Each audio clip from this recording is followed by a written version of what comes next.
Dosennya nggak ada Mas Gi. Belum ada info mas, tapi mau saya tanyakan sih.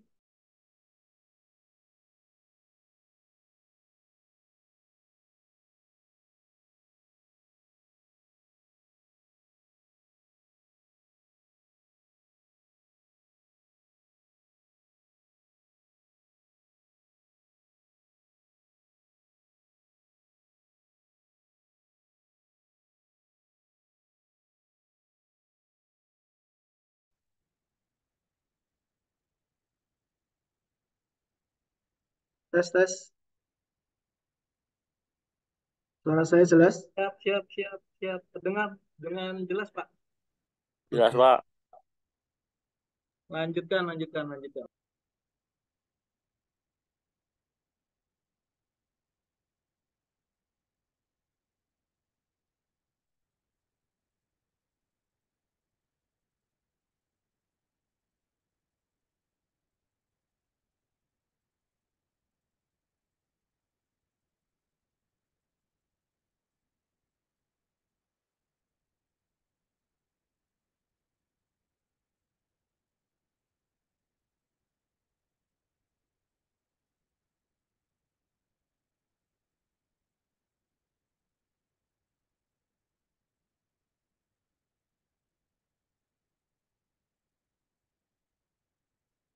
Ya, silakan diaktifkan dulu kameranya.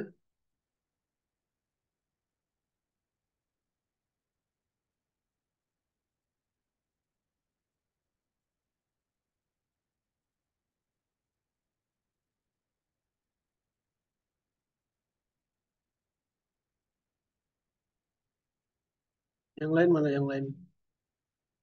Belum Pak. Baru berapa sih? Baru beberapa sih.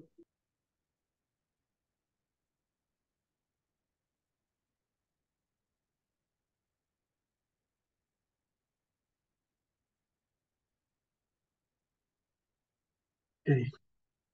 Bismillahirrahmanirrahim. Assalamualaikum warahmatullahi wabarakatuh. Waalaikumsalam warahmatullahi Waalaikumsalam wabarakatuh. warahmatullahi wabarakatuh. Waalaikumsalam warahmatullahi wabarakatuh. Selamat malam rekan-rekan mahasiswa. Kita ketemu lagi ya di malam hari ini di perkuliahan komunikasi data. Baik, sebelum pertemuan kita mulai, kita awali dulu dengan berdoa. Berdoa dimulai.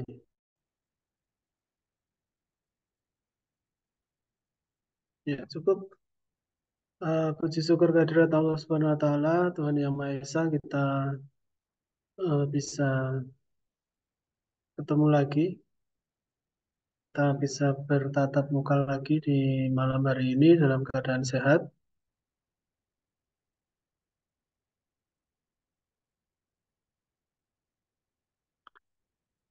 Baik, sebelum pertemuan kita mulai, saya akan presensi terlebih dahulu. Oh iya, kemarin saya coba masuk ke grup WA-nya di kelas itu kok nggak bisa ya.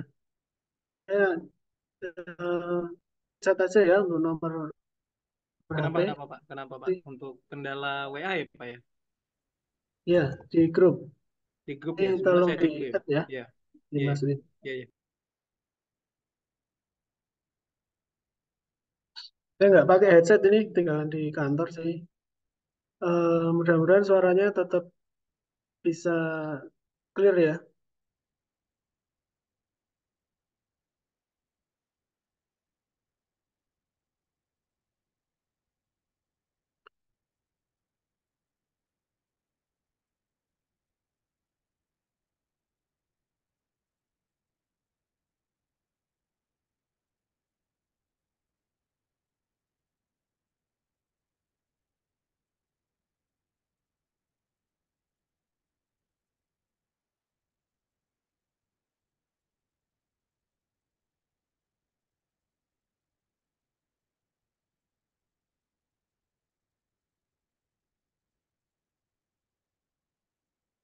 Sekarang tanggal 22.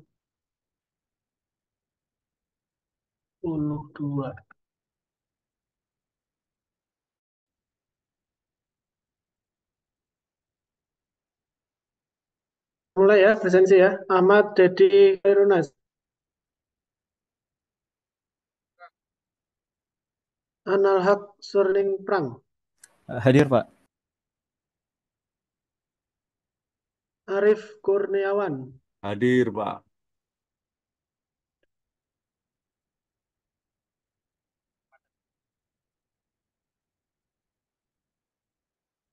Febrian Dio Prasetyo.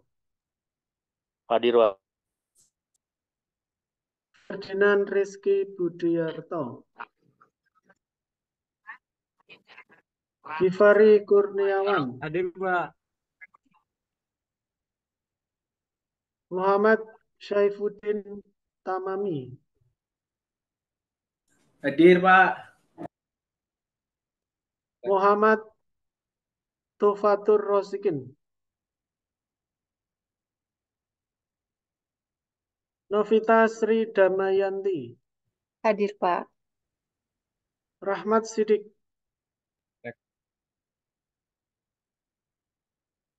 Ramandian Jasdia Dwi Putra. Rifki Alamsah. Ya hadir Pak, Rifki hadir Pak. Rinanto Pratama Adi Prayoga. Hadir Pak. Abdillah. Ahmad Dedi Khairunas hadir, Pak. Khairunas. Ya, nomor 1. Oh, nomor 1. Oke, makasih, Pak. Abdillah. Khairul Umam. Ibnu Maksum.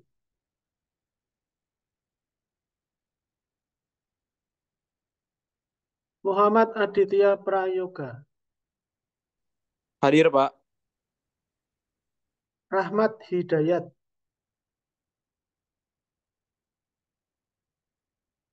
Yoga Aditya. Ahmad Fauzi. Muhammad Misbahuddin.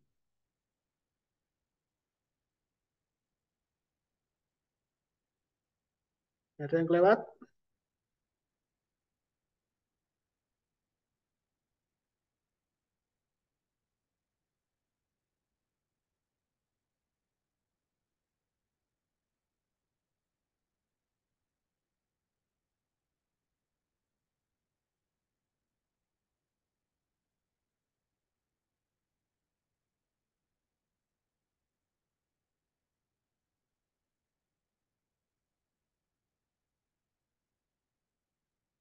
Oke.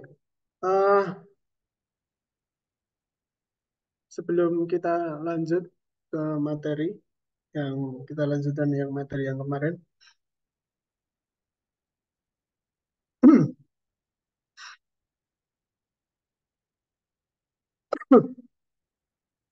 Kalau apa itu videonya itu atau kameranya itu kalau bisa jangan off semua ya, maksudnya biar kita ada interaksi itu.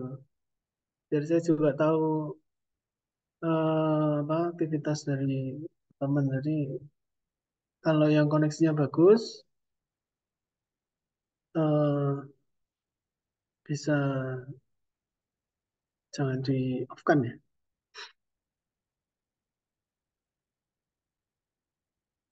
Oke, saya sedikit cerita ya yang sebenarnya nyambung juga dengan perkuliahan kita. Kebetulan kan saya sebagai NOC juga ya di beberapa perusahaan Internet Service Provider atau ISP. Nah, perusahaan saya itu kebetulan besok ada uji petik atau uji layak operasi. Uji layak operasi itu kalau di ISP khususnya itu mungkin bisa jadi apa ya tambahan pengetahuan juga buat teman-teman yang baik yang bekerja di ISP atau punya usaha RT RW atau tertarik juga di bidang tersebut. Jadi perusahaan saya itu perusahaan ISP ya, ISP baru belum lama lah, paling 2 tahunan mungkin, baru dapat uji layak operasi terkait dengan perizinan jasa. Nah, kemudian melanjutkan dengan tambahan layanan baru, yaitu tentang FTTH. Jadi di perusahaan jasa itu ada beberapa jenis izin ya. Yang pertama adalah izin jasa yang biasa kita pakai untuk kita mempunyai legalitas untuk apa ya, jual internet ya ke customer atau ke pelanggan. Nah, kemudian kalau kita ingin melakukan penggelaran kabel fiber atau yang berbasis FTTH yang biasa kita lihat di rumah-rumah ya, rumah-rumah menggunakan fiber optik itu ada jenis uji layak operasi yang lain atau ada legalitas yang lain. Jadi kalau misalnya kita hanya mempunyai izin jasa, itu sebenarnya kita tidak mempunyai hak atau legalitas untuk melakukan penggelaran kabel fiber ke rumah-rumah atau yang berbasis FTTH. Jadi namanya adalah itu namanya adalah paket switch namanya, paket switching. Nanti bisa di browsing ya apa itu izin paket switch. Nah, intinya adalah uji layak operasi paket switch itu nantinya kita mempunyai legalitas untuk melakukan penggelaran kabel fiber ke rumah-rumah yang berbasis fiber to the home atau FTTH ya. Mau kita pakai teknologi GPON atau kita pakai teknologi IPON itu nggak ada masalah ya. Beda lagi dengan kalau kita pengen mempunyai apa itu mempunyai eh, penggelaran kabel yang core murni. Kalau FTTH itu kan bukan core murni ya. Maksudnya core murni itu adalah dari ujung A ke ujung B itu adalah satu tarikan kabel fiber. Kalau FTTH kan nggak seperti itu. FTTH itu satu kabel fiber dipecah menjadi banyak banyak apa itu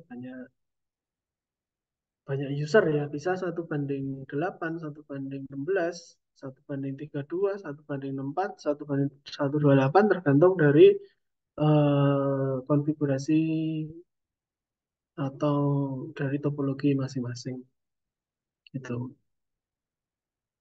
Nah, kalau yang tadi yang core murni dari titik A ke titik B itu berarti satu tarikan kabel fiber ya. Nah, itu namanya adalah jaringan tertutup atau jartup. Gitu. Itu yang biasanya dipakai untuk jaringan antar kota, antar pulau, atau antar eh, wilayah ya yang dengan kapasitas besar. Nah, itu mungkin tambah nanti saya update ya di minggu depan bagaimana hasil dari si layak operasi. Kalau sampai saat ini masih tim saya juga masih itu melakukan pengecekan-pengecekan di lapangan karena kan pada saat kita nanti uji layak operasi itu akan dicek ya di masing-masing core-nya itu sesuai nggak dengan yang disyaratkan oleh Kementerian Kominfo gitu. Baik dari sisi OTDR, maksudnya pengecekan kapasitas link, kemudian pengecekan apa itu, pengecekan redaman dan lain-lain. Nah, minggu depan nanti saya update lagi. Tuh. Oke, kita lanjut ke materi. Kita lanjut ya yang kemarin. Belum lanjut, mungkin ada pertanyaan dulu dari yang minggu lalu. Ada ya.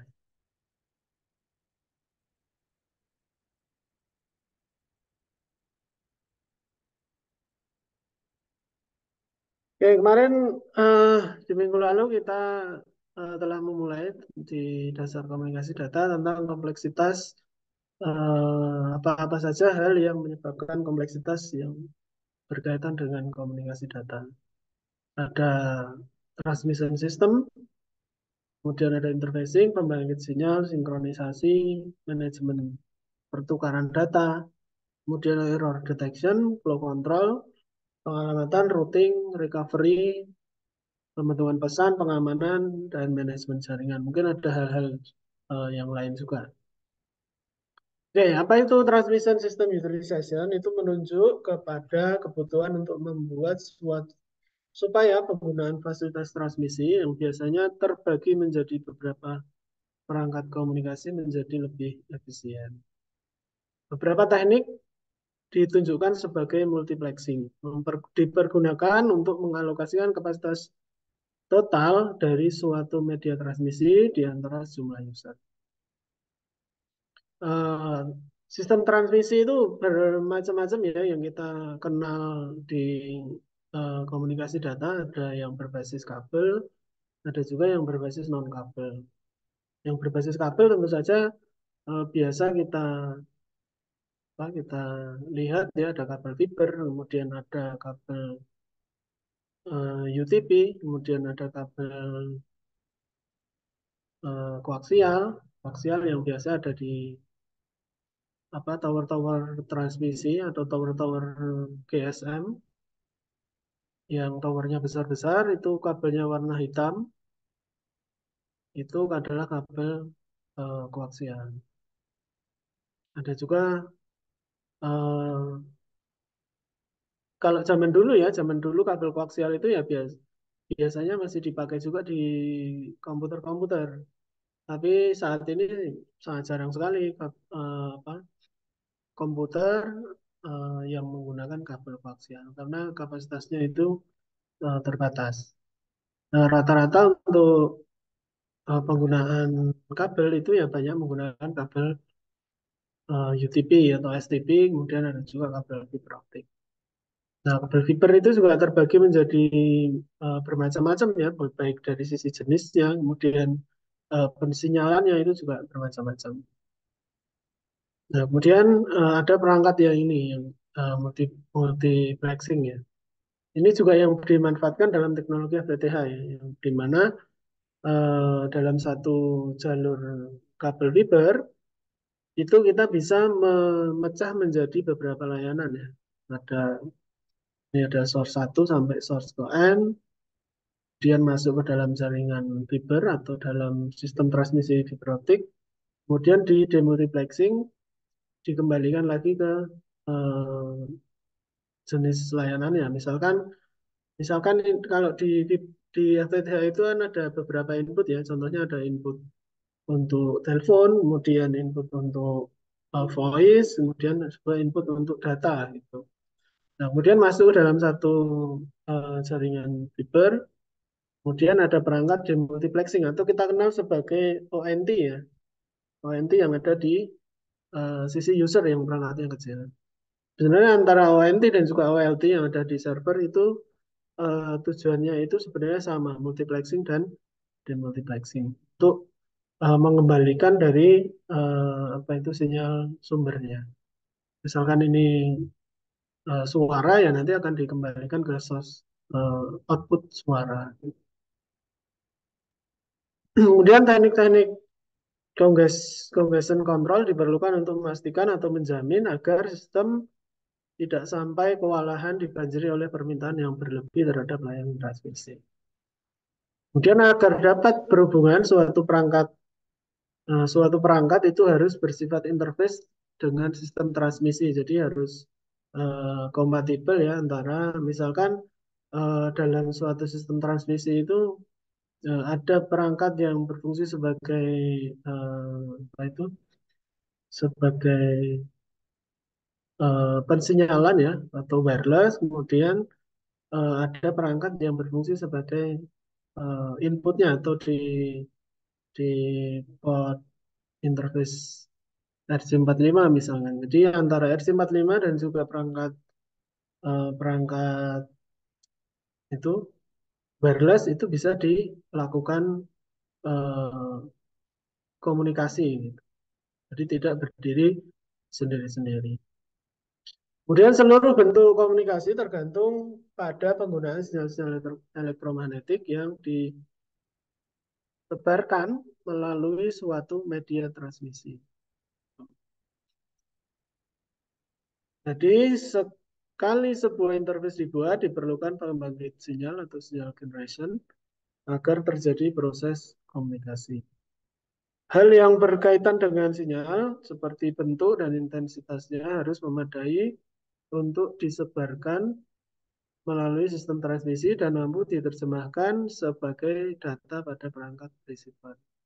Jadi pada pada sistem transmisi itu sebenarnya sudah bersifat sinyal analog ya. Sinyal analog berarti dia mempunyai ring-ring atau spektrum frekuensi tersendiri. Baik itu untuk kabel atau untuk frekuensi untuk gelombang radio ya. Jadi itu mempunyai ring frekuensi tersendiri. Di luar dari hal-hal dasar dalam memutuskan sifat dan timing sinyal, persyaratan yang harus dipenuhi agar terjadi komunikasi yaitu dalam hal exchange management. Bila suatu data dipindahkan ke dua arah atau direction selama beberapa waktu, kedua ujung harus bekerja sama. Jadi seperti tadi ya harus antar ujung satu dengan ujung yang lain itu harus kompatibel, harus menggunakan protokol yang sama. Sebagai contoh, bila dua orang melakukan percakapan melalui telepon, salah satu pihak harus menekan nomor ke pihak yang lain yang ingin dihubungi. Nah itu ya, di dalam komunikasi data itu hampir sama juga dengan kita menghubungi via telepon. Jadi setiap masing-masing baik source atau destination itu mempunyai identifikasi sendiri-sendiri ya.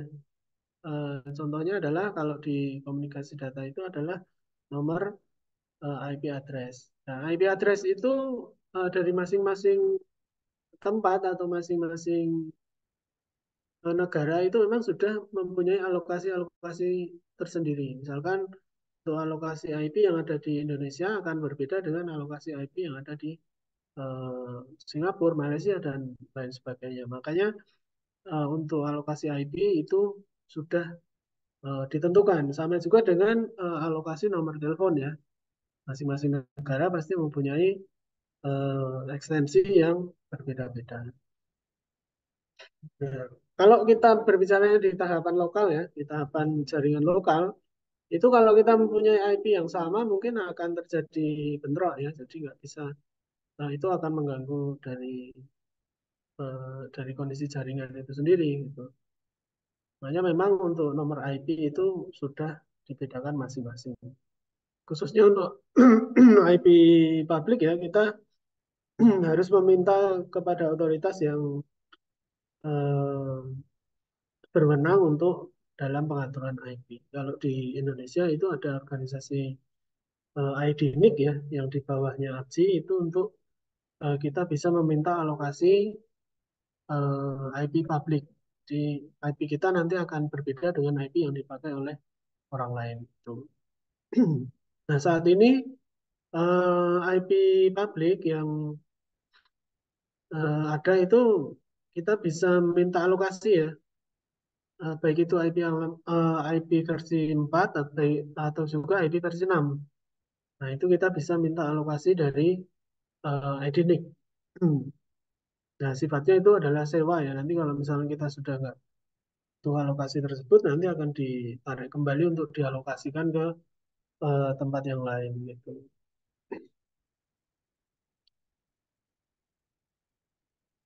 Untuk perangkat proses pengolahan data diperlukan koneksi yang sedikit lebih rumit, meliputi apakah kedua perangkat tersebut dapat melakukan proses transmisi secara simultan atau dapat saling bergantian. Nah, itu ya. Di sifat dari sistem transmisi itu juga berbeda-beda ya. Apakah pertukaran data yang kita lakukan itu akan secara langsung atau simultan ya, atau saling bergantian. Contohnya kalau kita telepon itu kan simultan ya, saling kita bisa mengirim data sambil juga kita bisa menerima. Kita sebagai source juga langsung destination, kita bisa saling bertukar informasi. Nah, berbeda dengan contohnya untuk komunikasi via HT atau handy talkie. Itu kita harus bergantian karena itu hanya bisa untuk kita kita mengirim, nanti bergantian dengan kita menerima, gitu. Itu saling bergantian. Jumlah data yang dikirim pada saat yang sama, format data serta apa yang harus dilakukan apabila terjadi kemungkinan error. Dalam keseluruhan sistem komunikasi dimungkinkan terjadi potensial error di mana sinyal-sinyal transmisi mengalami perubahan pada tingkat-tingkat tertentu sebelum mencapai tujuan. Jadi juga sistem komunikasi data itu juga harus misalkan terjadi error itu terjadinya proses komunikasi itu jadi seperti apa gitu. Misalkan contoh ini, yang banyak terjadi error dalam komunikasi sinyal itu adalah transmisi untuk wireless. Nah, wireless itu seringkali frekuensi yang kita gunakan itu juga digunakan oleh orang lain. Jadi terjadi potensi sinyalnya menjadi lemah sehingga komunikasi antar perangkat wireless itu menjadi terganggu. Nah, misalkan pada saat kita melakukan proses pengiriman atau penerimaan data ya, kemudian terjadi jaringannya putus. Nah, bagaimana pada saat jaringan sudah kembali itu data yang kita kirimkan atau data yang kita terima itu akan dikembalikan seperti seperti semula gitu. Jadi khususnya untuk yang wireless jarak jauh ya, jarak jauh itu yang biasa kita lihat di tower-tower itu ya, baik tower yang kecil-kecil atau tower triangle itu kan menggunakan wireless untuk mengkoneksikan dari titik A ke titik B. Sama juga dengan perangkat microwave itu juga perangkat wireless juga dengan frekuensi yang berbeda ya, atau frekuensi yang sudah license. Kondisinya sebenarnya sama saja, sama-sama menggunakan teknologi wireless, tetapi sinyalnya yang frekuensinya itu yang satu sudah khusus ya, diperuntukkan untuk provider tertentu, sementara untuk yang yang di tower-tower kecil itu adalah frekuensi free yang bisa dipakai oleh banyak orang. Nah, frekuensi yang bisa dipakai oleh banyak orang itu tentunya akan menjadi kendala ya pada saat di sebuah area itu banyak perangkat, bisa puluhan, bisa ratusan perangkat yang menggunakan frekuensi yang rentan frekuensinya relatif berdekatan. Nah, itu rentan sekali terjadi interferensi sinyal ya. Jadi pada saat terjadi interferensi sinyal, otomatis sinyalnya menjadi lemah atau bisa jadi koneksinya menjadi terputus. Nah, selain terjadi interferensi, bisa juga ada hal eksternal yang mempengaruhi terhadap kualitas sinyal. Misalnya contohnya adalah terjadi hujan atau tertutup kabut. Nah, itu juga pasti akan berpengaruh terhadap kualitas sinyal. Kemudian ada obstacle. Obstacle misalkan ada pohon itu kan bertumbuh ya. Nah, itu juga akan mempengaruhi kualitas sinyal. Atau ada bangunan baru yang melewati dari line of sight atau point to point jaringan yang sudah kita buat. Itu tentunya akan sangat mempengaruhi dari kualitas sinyal yang dihasilkan. Makanya untuk jaringan-jaringan wireless itu tentunya membutuhkan preventive maintenance yang sangat berbeda dengan jaringan-jaringan yang berbasis kabel. Nah, tetapi jaringan wireless itu lebih mudah untuk kita lakukan penyebaran ya. Sebarannya itu relatif lebih cepat ya dibanding dengan kita menggunakan jaringan berbasis kabel. Misalkan untuk jarak 10 kilo kita mungkin 1-2 hari sudah jadi untuk membuat sebuah jaringan point to point dari titik A ke titik B. Tapi kalau kita menggunakan harus melakukan penggelaran kabel fiber, otomatis akan baik dari sisi waktu, kemudian dari sisi resources atau dari sisi biaya, tentunya akan sangat berbeda ya, jauh sekali perbedaannya. Gitu. Makanya rata-rata untuk jaringan berbasis kabel itu biasanya dia menyasar tempat-tempat yang memang bersifat padat ya penduduknya. Contohnya klaster, perumahan, kemudian apa itu apartemen dan lain sebagainya. Gitu. Jadi tidak menyasar dari titik satu ke titik dua gitu. Nah, kembali lagi di potensial error tadi. Nah, pada saat kita mengirimkan data, kemudian terjadi apa itu terjadi putus ya, jaringannya putus. Nah, kemudian bagaimana proses recovery dari jaringannya? Nah, itu contohnya ada 2 protokol ya. Protokol yang biasa kita gunakan di komunikasi data itu adalah protokol TCP dan protokol UDP. Jadi masing-masing protokol itu mempunyai karakteristik yang berbeda-beda ya.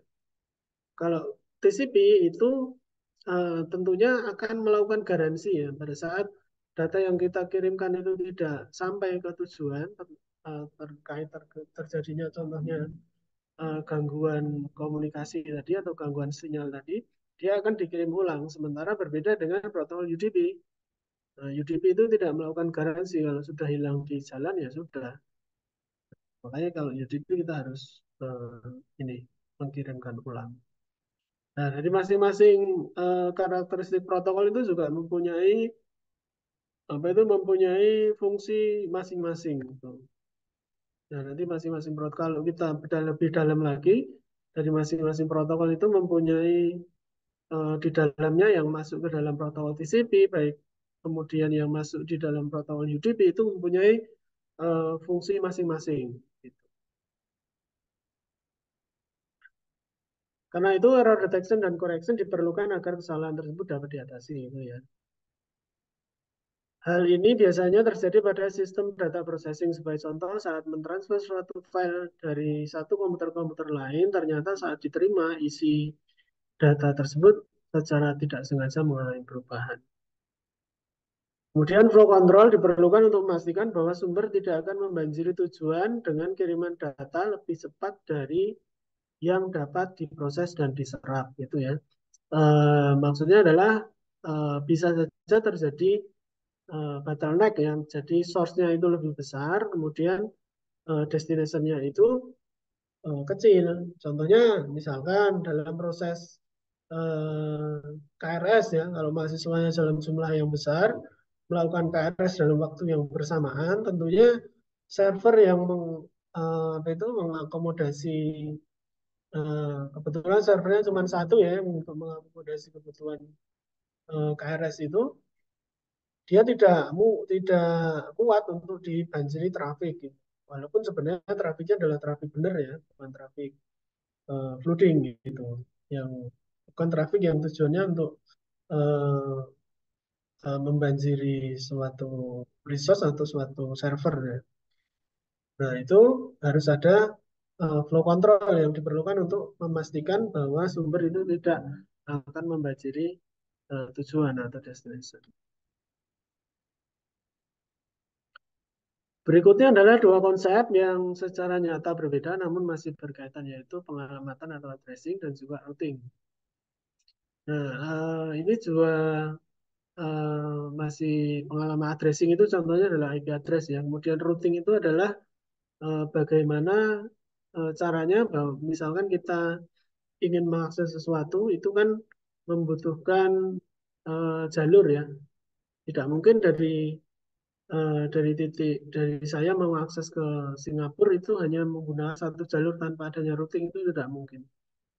Kemarin juga sudah saya contohkan bagaimana proses traceroute, bagaimana suatu paket itu pada saat saya mau mengakses suatu site atau suatu aplikasi. Nah, itu paketnya itu sebenarnya eh, melewati berapa router, ya, melewati berapa perangkat, ya. Nah, itu adalah routing. Routing itu sebenarnya sangat kompleks sekali ya kalau mau kita bedah secara lebih dalam. Eh, tapi pada intinya, eh, contohnya misalnya gini, router itu saya contohkan sebagai sebuah provinsi ya, ada provinsi Jawa Tengah, kemudian ada provinsi Jawa Barat, eh, ada juga provinsi Jawa Timur, misalkan gitu. Nah, di Jawa Barat, Jawa Tengah, dan Jawa Timur itu di bawahnya itu ada kabupaten ya, ada kabupaten. Nah, kabupaten itu adalah network yang berada di bawah otoritas kita gitu.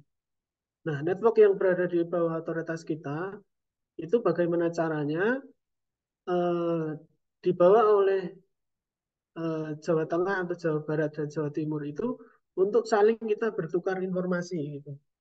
Jadi Jawa Barat itu kabupatennya itu nanti akan dikenali oleh eh, kabupaten yang ada di bawahnya Jawa Timur atau di bawahnya Jawa Tengah gitu. Nah, itu eh, maksudnya routing itu seperti itu. Kita saling bertukar informasi yang berada di bawah otoritasnya kita. Tuh. Nah, kalau kita berbicara secara lebih teknis ya, lebih teknis itu siapa yang mempunyai otoritas? Kalau di dalam internet yang mempunyai otoritas adalah si pemilik IP address dan juga pemilik AS number. Nah, itu yang mempunyai otoritas untuk kita melakukan advertise ya, atau advertise itu kita mengiklankan ya, mengiklankan. Ya, advertising itu adalah mengiklankan ya. Kita bertukar informasi tabel routing. Tabel routing yang kita punya itu nanti akan kita share eh, ke otoritas yang ada di atas kita ya. Misalnya kalau di ISP itu di atasnya adalah NAP, kemudian NAP itu akan bertukar informasi routing dengan NAP lain yang ada di seluruh dunia. Jadinya internet itu terbentuk eh, dengan adanya saling bertukar informasi addressing tadi, informasi tabel routing.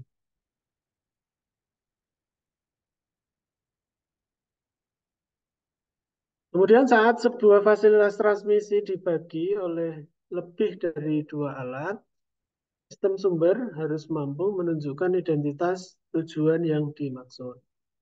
Sistem transmisi juga harus memastikan bahwa sistem tujuan mampu menerima data karena memang hanya sistem inilah satu-satunya yang boleh menerima data. Lebih jauh, sistem transmisi dapat diubah menjadi suatu jaringan melalui beberapa cara. Rute khusus untuk melewati jaringan harus ditentukan. Jadi rute khusus itu tadi ya, buat tabel routing itu bisa jadi dia tidak hanya mempunyai satu jalur. Untuk kita misalkan mau ke mau ke Singapura, nah itu bisa jadi jalurnya itu nggak hanya satu, bisa jadi dia mempunyai banyak jalur. Ada jalur 1, 2, 3, 4, 5 tergantung dari jumlah tabel routingnya. Gitu. Apalagi sekarang kan sebanyak eh, perusahaan konten ya atau perusahaan konten global itu yang mempunyai jaringan atau meletakkan servernya di banyak tempat ya. Contohnya misalkan Facebook ya atau Meta ya. Meta itu dia mempunyai server di banyak lokasi, di Singapura ada, di Jakarta ada, di Jawa Barat ada, di Jateng ada, di Jogja ada. Hampir eh, apa itu sebutannya adalah exchange point ya. Itu dia menempatkan banyak servernya di situ. Nah, itu kalau kita mengacu kepada tabel routing tadi karena dia mempunyai banyak lokasi ya, tentunya kalau provider kita itu terkoneksi dengan banyak lokasi tersebut, itu nantinya akan mempunyai banyak jalur ya. Nah, itu nanti tergantung dari kebutuhan kita. Kita akan memprefer jalur best path-nya atau jalur terbaiknya itu melewati menggunakan si server yang di mana gitu, baik di Jakarta dan lain-lain gitu.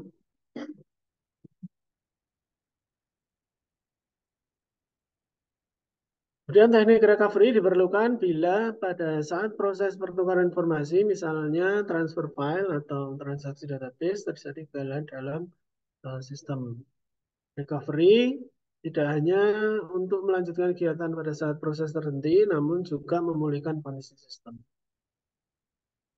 Message formatting berkaitan dengan kesepakatan dua pihak pada saat dipindahkan atau ditransmisikan, seperti kode biner atau karakter gitu ya. Jadi message formatting itu kan sebuah karakter atau sebuah bilangan itu dibentuk oleh kode-kode biner ya, kode-kode biner tertentu yang itu antar satu dengan yang lain itu juga harus kompatibel ya. Misalkan satunya pakai kodenya ASCII ya satunya harus pakai kode ASCII. Jadi dia bisa sinkron ya. Pada hal-hal tertentu sangat penting menyediakan suatu tindakan pengamanan atau security di dalam suatu sistem komunikasi data. Pengiriman data ingin dipastikan bahwa data benar-benar akan sampai pada receiver. Nah, security ini juga menjadi concern yang utama ya dalam beberapa waktu ini. Bahkan di di ISP saat ini juga dipantau terkait dengan sistem security-nya. Yang kalau di Indonesia yang melakukan itu membuat sebuah kebijakan terkait dengan sistem security itu ada BSSN ya atau Badan Siber dan Sandi Negara. Nah, itu mulai menyasar ke apa itu informasi vital ya. Informasi vital itu termasuk di dalamnya adalah perusahaan-perusahaan komunikasi ya, atau perusahaan ISP itu juga masuk ke dalam informasi vital. Makanya saat ini ini ya digalakkan berkaitan dengan security untuk kita mempunyai sebuah format atau mempunyai sebuah desain yang relatif sama ya untuk masing-masing perusahaan terkait dengan proses pengamanan data. Gitu. Makanya di ISP itu ada namanya pengkategorisasian. Jadi ISP itu dikategorikan di level berapa. Nah, nanti misalkan di level 1 otomatis nanti untuk mencapai di level berikutnya apa ada hal yang harus dipenuhi itu terkait dengan sistem security-nya. Nah, ada juga kalau di BSSN itu juga yang kita kenal sebagai sebentar.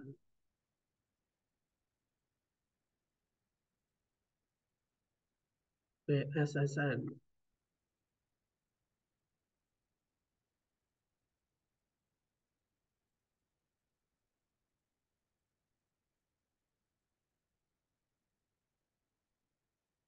BSSN itu juga membuat standarisasi ya terkait dengan sistem security. Itu namanya adalah bisa di-download secara gratis juga di situsnya BSSN. Saya agak lupa namanya.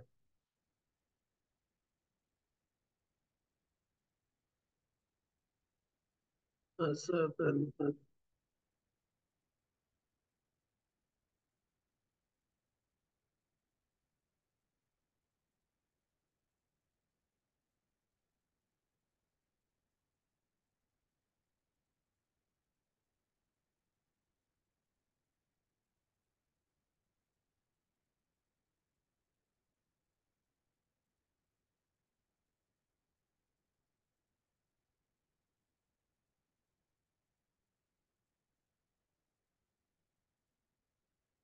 Namanya adalah indeks kami atau indeks keamanan informasi ya. Nah, itu bisa kita pelajari ya, itu bisa di-download juga secara gratis di situsnya BSSN.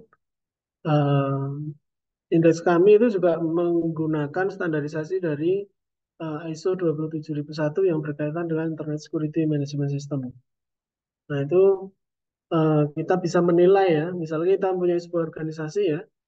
Nah, organisasi kita itu tingkat pengamanan security-nya itu sudah sampai sejauh mana. Nah, itu kita bisa mengisi form-form yang ada di indeks kami tadi atau indeks keamanan informasi yang ada yang dari BSSN. Itu. Sifatnya adalah kita mengisi form-form ya, nanti akan muncul persentase sejauh mana kita sudah mengamankan sebuah sistem kita. Kemudian suatu fasilitas komunikasi data memang merupakan suatu sistem yang kompleks yang tidak dapat berjalan sendiri. Dalam hal ini diperlukan kemampuan manajemen jaringan atau network management untuk membentuk atau menyusun sistem monitor status, bereaksi terhadap kegagalan atau overload, serta merencanakan secara cermat perkembangan selanjutnya. Jadi sistem monitoring itu juga menjadi hal yang penting ya dalam kita melakukan manajemen terhadap komunikasi data. Contohnya misalnya kita mempunyai server ya, server itu harus kita buat dikenalkan ke dalam sistem monitoring.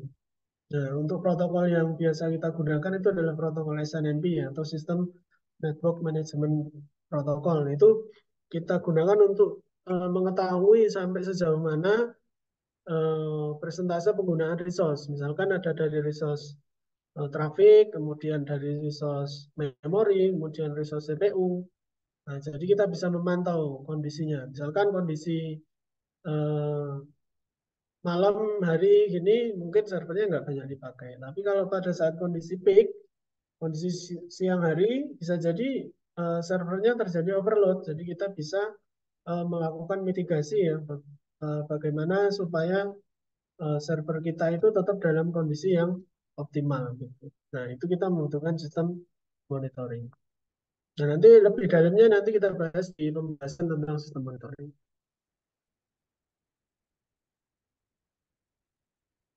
Ya, mungkin sampai di sini ada pertanyaan dulu.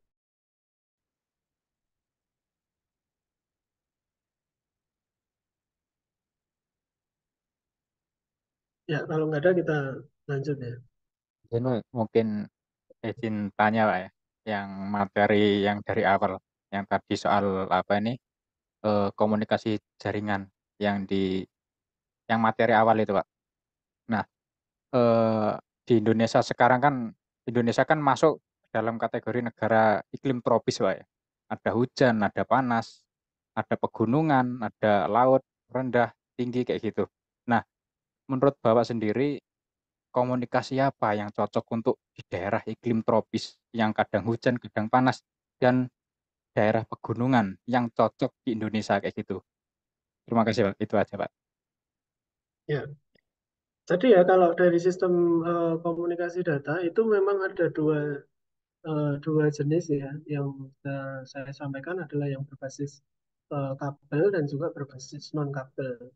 Nah, untuk yang semu dari masing-masing jenis komunikasi data itu mempunyai kelebihan dan kekurangannya masing-masing. Contohnya komunikasi berbasis kabel fiber tentunya dia lebih aman ya untuk tahan terhadap gangguan-gangguan intervensi, kemudian gangguan-gangguan tadi ya yang disampaikan ada pergunungan. Pergunungan kan berkaitan nanti dengan obstacle ya, baik itu obstacle gunung, kemudian obstacle pohon. Nah, itu tentunya jaringan kabel itu lebih kuat ya, tidak rentan terhadap gangguan-gangguan tersebut. Nah, kemudian eh, realitanya seperti apa? Realitanya kita itu negara yang sangat besar ya. Bahkan kalau kita mau menggelar kabel fiber sampai ke rumah-rumah, nah itu akan membutuhkan resource yang sangat besar sekali. Eh, Sampai saat ini pun di kota-kota besar itu juga masih terkendala ya berkaitan dengan itu karena penggelaran kabel berbasis fiber itu membutuhkan biaya yang sangat besar. Nah, eh, pemerintah sendiri kan membuat sebuah eh, apa itu yang dulu kita kenal sebagai apa ya namanya ya, saya agak lupa namanya, yang dia menggelar kabel fiber menggunakan anggaran dari PHP ya, PHP dan USO yang dari dikumpulkan dari provider. Nah, itu digunakan untuk menggelar kabel fiber ke seluruh pelosok. Nah, itu saja itu kan masih sampai di tingkat mungkin masih di tingkat kabupaten ya. Realitanya kita itu mempunyai cakupan wilayah yang sangat besar. Nah, maka ada dua kombinasi ya, jalur backbone atau jalur-jalur inti, itu kita menggunakan kabel fiber, tetapi untuk distribusi atau untuk penyebaran ke tempat-tempat yang apa itu yang apa jaraknya jauh tidak bisa terjangkau dengan kabel, itu kita bisa menggunakan eh, wireless ya. Nah, itu seperti itu. Contoh untuk distribusi pemerataan internet itu bisa juga kita bayangkan sebagai jalan ya, jalan utama, ada jalan provinsi, kemudian ada jalan kabupaten, ada jalan desa. Nah, itu kita bisa membayangkan seperti itu, bahwa jalan kabupaten atau jalan provinsi itu kalau bisa itu menggunakan eh, kabel fiber optik yang kapasitasnya besar, bisa membawa data yang dalam jumlah yang besar ya, yang nggak ada batasnya, tergantung dari kapasitas interface yang kita punya. Nah, untuk jalur distribusi ke desa-desa, nah itu kita bisa memanfaatkan menggunakan wireless, atau bisa juga kita menggunakan FTTH ya, atau sekarang mulai banyak ya, sudah moratorium ISP itu dibuka. Jadi RT RW net itu sudah menjadi hal yang legal. Nah, itu semakin cepat juga untuk melakukan penyebaran uh, jaringan internet ke pelosok-pelosok. Itu juga tentu sekali untuk pengembangan uh, internet di desa-desa. Jadi makanya teman-teman yang mungkin berasal dari wilayah-wilayah yang memang belum terjangkau apa itu kabel fiber yang banyak ya. Nah, itu bisa menjadi sebuah peluang ya, sebuah peluang besar untuk kita bisa eh, membantu. Selain itu ada prospek bisnis, kita juga membantu untuk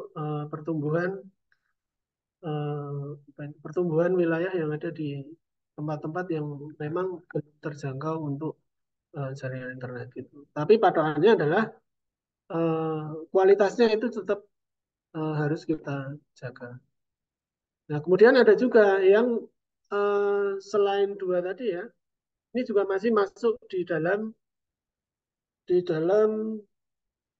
jaringan wireless, yaitu jaringan satelit. Nah, jaringan satelit itu mempunyai mempunyai pendekatan yang berbeda ya, karena dia dari atas ya, dia bisa membawa atau mencakup wilayah-wilayah yang eh, seperti tadi yang disampaikan, konturnya pegunungan tidak bisa dijangkau pakai fiber, tidak bisa dijangkau pakai wireless. Nah, itu bisa juga menggunakan satelit. Tapi satelit itu relatif lebih mahal karena uh, perangkatnya jelas berbeda ya. Uh, Dia kan menggunakan orbit ya, orbit bumi ya. Ada juga satelit. Mungkin kalau yang agak terbaru itu yang satelitnya Elon Musk itu ya, yang orbitnya itu lebih rendah. Uh, Kemudian apa itu space atau kapasitasnya bisa lebih besar. Nah, itu Elon Musk itu juga sudah masuk di Indonesia. Dia bekerja sama dengan Telkom. Namanya adalah Starlink. Nanti bisa di browsing ya. Itu Starlink itu orbitnya dia lebih rendah. Dia bisa mengcover banyak banyak wilayah ya. Nah, tapi pasti harganya jadi lebih mahal dibanding dengan pada saat kita menggunakan perangkat kita sendiri atau perangkat wireless kita sendiri. Itu Mas, tadi Mas siapa ya? Ya, Pak. Terima kasih, Pak. Sudah jawab ya. Terima kasih atas jawabannya. Ya. Ada lagi mungkin? Kayaknya waktunya juga kita sudah 9:30 ya.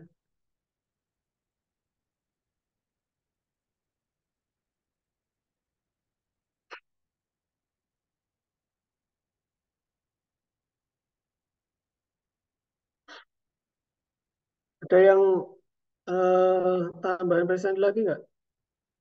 Tadi ada yang di chat tadi siapa tadi? Muhammad Tufatur, Pak. Muhammad Tufatur Rosikin. Ya.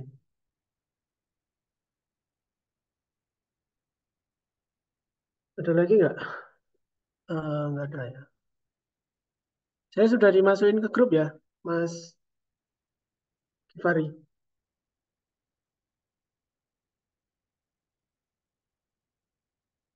Nah, saya cek.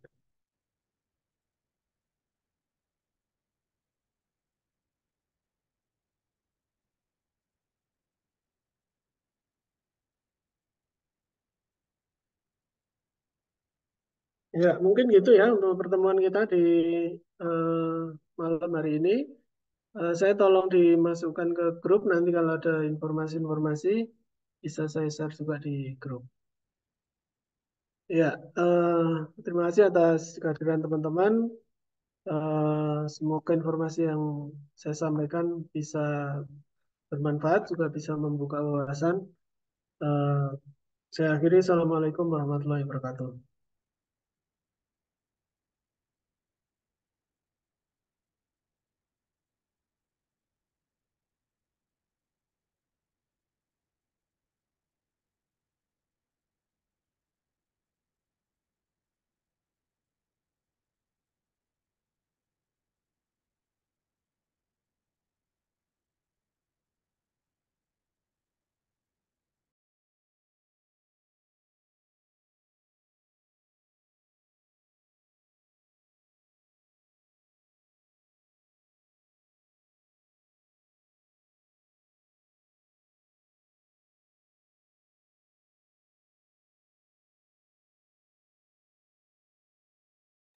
Guys, nunggu nih apa guys? Betah banget. Gak bubar ta?